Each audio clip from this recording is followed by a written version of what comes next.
আওয়ামী লীগ সন্ত্রাসীদের হামলায় আহত ৩ ঝিনাইদহ কালীগঞ্জ উপজেলার ৩ নম্বর কোলা ইউনিয়নের ৪ ওয়ার্ডে খালকোলা গ্রামে ৪ নম্বর ওয়ার্ড আওয়ামী লীগের সভাপতি আতর আলী শেখের নেতৃত্বে খালকোলা গ্রামে কয়েকটি বাড়ি ভাঙচুর করা হয়। তাৎক্ষণিক গ্রামবাসী সেনাবাহিনীকে ফোন দিলে সেনাবাহিনী ঘটনাস্থলে উপস্থিত হয়।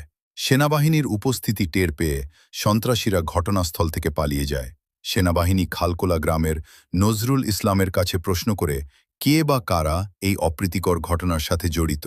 উত্তরের নজরুল ইসলাম কয়েকজনের নাম বলে এরই জের ধরে ৩ নম্বর কোলা ইউনিয়নের ৪ নম্বর ওয়ার্ড আওয়ামী লীগের সভাপতি আতর আলী শেখ, পিতা বাদুল্লো, মশিয়ার শেখ পিতা আলিমুদ্দিন শেখ, জিল্লু পিতা সাহেব আলী, আজাদ পিতা আইয়ুব আলী, ফছিয়ার পিতা কলিমুদ্দিন শেখ, ইমাম হোসেন পিতা আজাদ, মোশারেফ পিতা আলিমুদ্দিন শেখ।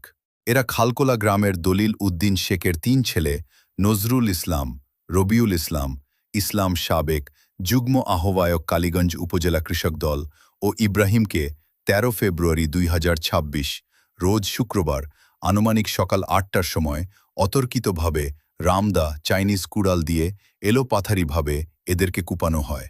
এতে নজরুল ইসলামের মাথা ফেটে যায়, হাত ভেঙে যায়। সে যশোর সদর হাসপাতাল চিকিৎসাধীন অবস্থায় আছেন। রবিউল ইসলামের মাথা ফেটে যায়।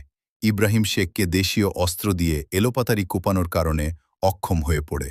এই সন্ত্রাসীরা বিগত ১৭ বছর আওয়ামী লীগ আমলে তারা শিক্ষা প্রতিষ্ঠানের চাকরি ও ইউনিয়ন ৪ ওয়ার্ডের আওয়ামী লীগ সভাপতি আতর আলী শেখ মেম্বারে দায়িত্ব পালন করেন ও যখন যে দল আসে তখন সেই দলের সাথে লেওজা করে টাকার বিনিময়ে এলাকায় সন্ত্রাসী রাজত্ব কায়েম করে এখনও বর্তমান। বিএনপির লোকের উপর সে হামলা করছে। এলাকার তার সন্ত্রাসী লোকজন দিয়ে এলাকায় বিভিন্ন লোকের হুমকি এবং মারধর শুরু করেছে।